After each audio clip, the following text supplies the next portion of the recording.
Bonjour, je vais faire plusieurs petites vidéos car comme je, comme je précise, mon cauchemar est une multitude de,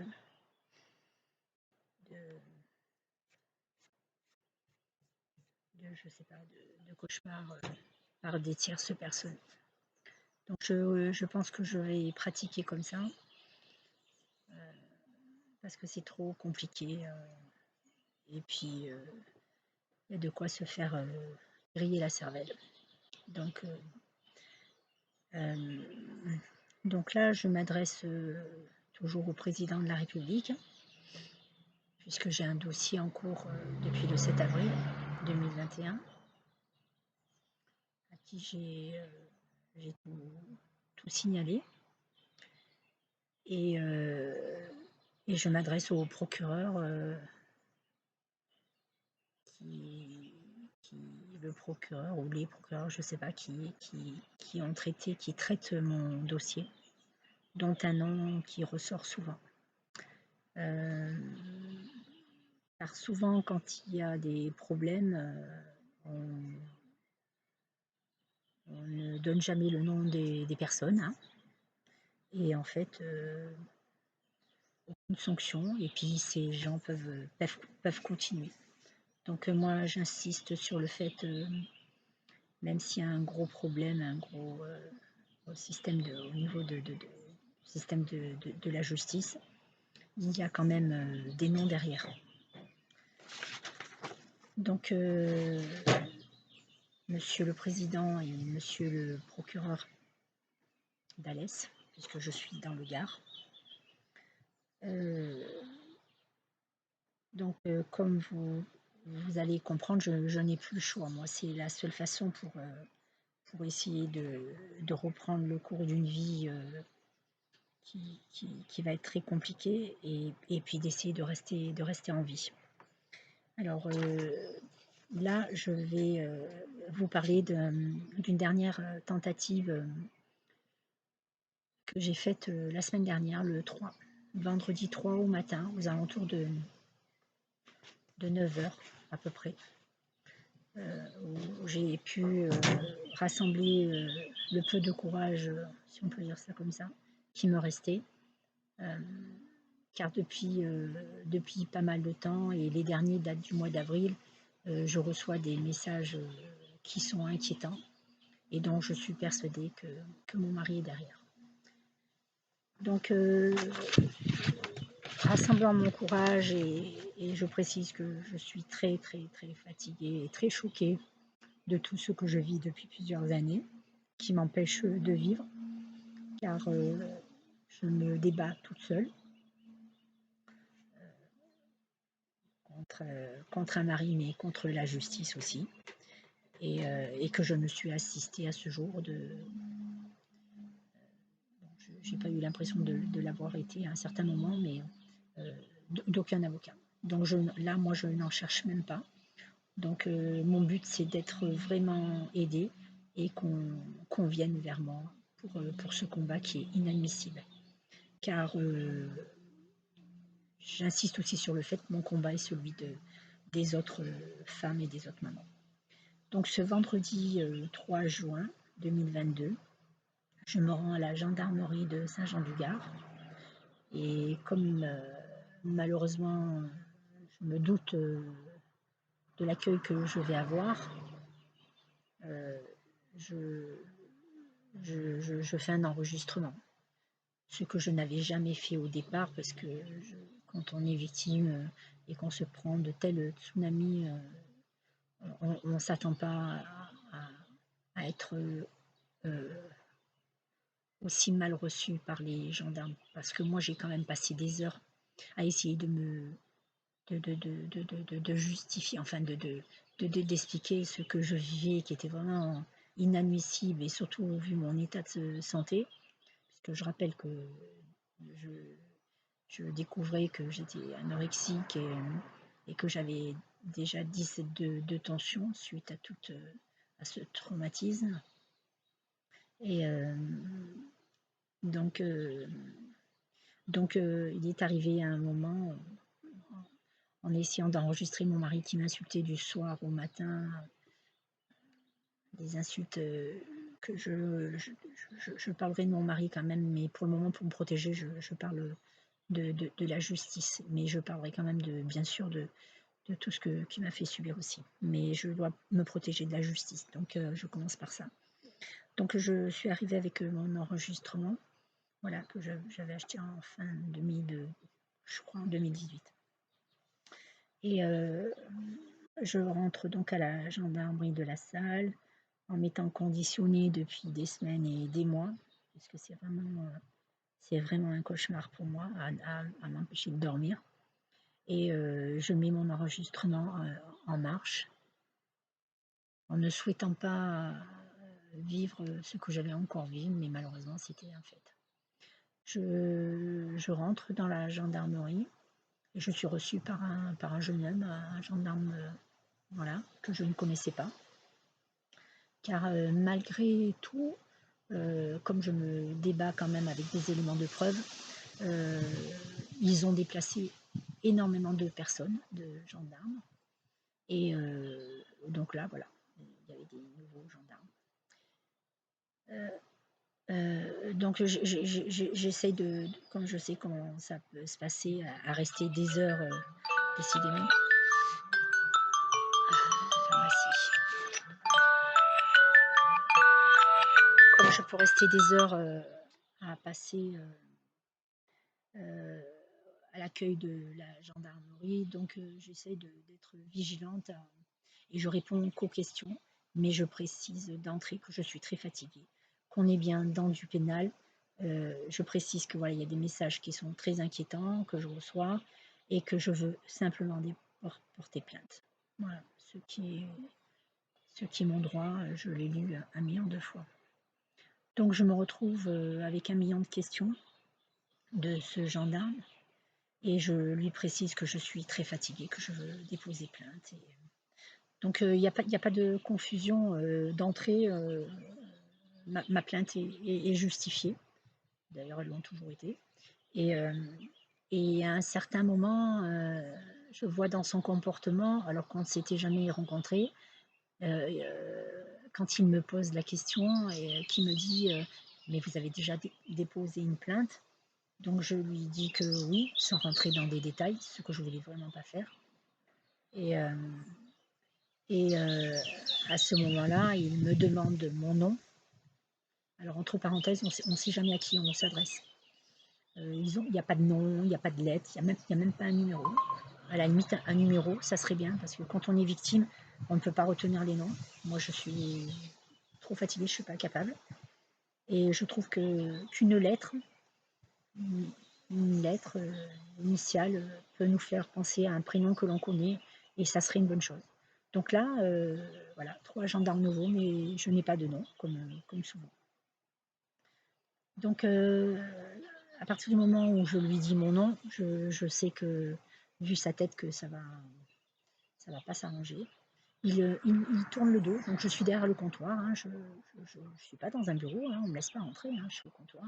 Il tourne le dos et il me laisse, et au fond du couloir, il va dans un bureau et il revient avec 2 autres gendarmes. Donc je le vois arriver vers moi, de l'autre côté du comptoir, 3 gendarmes.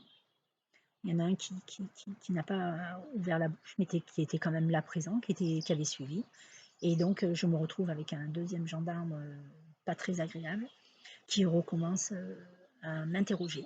Donc 1 million de questions, je lui dis que donc je réponds à chacune de ces questions en essayant de ne pas m'étendre, parce que voilà, je sais ce qui va se passer. Et je réitère et je dis que je suis très fatiguée, que je veux porter plainte et qu'on est bien dans du pénal. Et je lui cite même plusieurs infractions de mon époux pour qu'il n'y ait pas de confusion. Et je parle de nouveaux messages. Donc il continue, il insiste à me poser des questions qui sont inadmissibles. Est-ce que j'ai un certificat médical? Est-ce que le médecin a marqué dessus que c'était mon mari qui avait fait ça? Est-ce que j'avais déposé des plaintes? Est-ce que j'avais écrit au procureur? Enfin, bon, 1 million de questions à répétition. À un certain moment, J'ai dit oui, j'ai déposé une plainte, mais je ne veux pas rentrer dans le sujet. euh, et donc, en tiquant un peu, je lui dis, j'ai déposé oui, des plaintes, et voire difficilement. Donc, il insiste pour savoir, et je lui dis que j'avais eu des problèmes avec certains gendarmes. Et donc, tout était une excuse pour continuer à me poser un million de questions. Donc, voilà, je lui dis que je veux déposer plainte, tout simplement. Donc,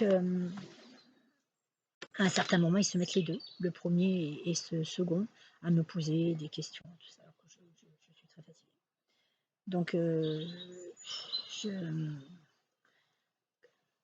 euh, quand il me demande si j'ai écrit au procureur, donc c'était le cas, j'avais écrit, je ne sais plus, dès 2019, puisque mon avocat ne le faisait pas, lui non plus ne remettait pas les... Donc, il m'avait fait des brouillons, par contre mon avocat m'avait fait des brouillons, et j'ai dû me débrouiller, contacter plusieurs fois l'avocat, et en mettant sur des clés USB, des papiers, des preuves, un million de fois que j'avais remis à cette justice. Et aux gendarmes aussi, plusieurs fois, toujours derrière un comptoir, puisqu'ils n'enregistraient pas mes plaintes. Et par contre, ils me faisaient croire que ça allait se greffer. Et en fait, ça permettait de les faire disparaître, que ça ne ressort pas. Mais je les ai quand même envoyés, j'ai quand même des preuves que, voilà, qu'elles existent et qu'elles ont forcément été communiquées aux avocats, enfin, un peu à tout le monde. Je les ai même envoyés à Nîmes aussi. Donc, quand il me demande cette question, si j'ai écrit au procureur, je n'ai pas envie de rentrer là une autre fois dans les détails. Je ne réponds pas. Et donc, il me redit, voilà, que ben, en fait, il me redit pour la troisième fois qu'il va me mettre dehors. Et, et donc, je, je, je veux que ça s'arrête. Donc, je sais que je peux y rester des heures, et que de toute façon, ils ne me feront pas rentrer. Ils vont m'épuiser. Donc, tout en me retournant pour sortir de la gendarmerie, il me, il me dit, vous avez qu'à écrire au procureur. Et donc, en tournant le dos, je lui dis non, je n'écris pas au procureur. Et il me répond, eh bien tant mieux. Alors, tout ce que je dis, ben, en général, de toute façon, tout ce qu'on dit contre les gendarmes, on peut entendre constamment à la télé, on est des menteurs et pas eux. Ben, j'ai eu la chance, je les ai enregistrés, et l'enregistrement a fonctionné. Donc, dès que je suis rentrée à la maison, j'étais vraiment pas bien. Et avec une des infirmières, on a vite regardé si ça fonctionnait, et on l'a découvert toutes les deux. Donc, je communiquerai aussi sur les réseaux cet enregistrement, ainsi que d'autres. Donc, voilà, ça c'est donc tout récent. J'avais essayé depuis déjà un mois ou deux, j'avais appelé le 17, et puis la gendarmerie, voilà, de Saint-Jean, la salle, enfin ça fusionne. Et j'avais demandé, en tant que victime, à ce qu'on vienne plutôt gendarme spécialisé pour la violence conjugale, attentionné, l'écoute, voilà. Bien sûr, personne ne connaît, il n'y en a pas. Enfin, bon, bref. On me demande à l'occasion de passer. Personne. Alors que je parle de messages inquiétants, on me pose des questions même en téléphone. Je dis oui, il y a de la violence, il y a ci, il y a des. Je dis même qu'il y a une comparution immédiate. Il y a rien qui les. Je m'entends, les collègues n'ont pas le temps, passe à l'occasion. Donc, quelques temps après, comme je recevais des messages de personnes qui respiraient derrière, qui ne répondaient pas pendant plus de 14 secondes, donc maintenant, je fais des captures d'écran qui prouvent tout ce que je dis. J'ai pris peur. Chaque fois, je montrais tous ces messages et tout, et même mes amis, tout ça.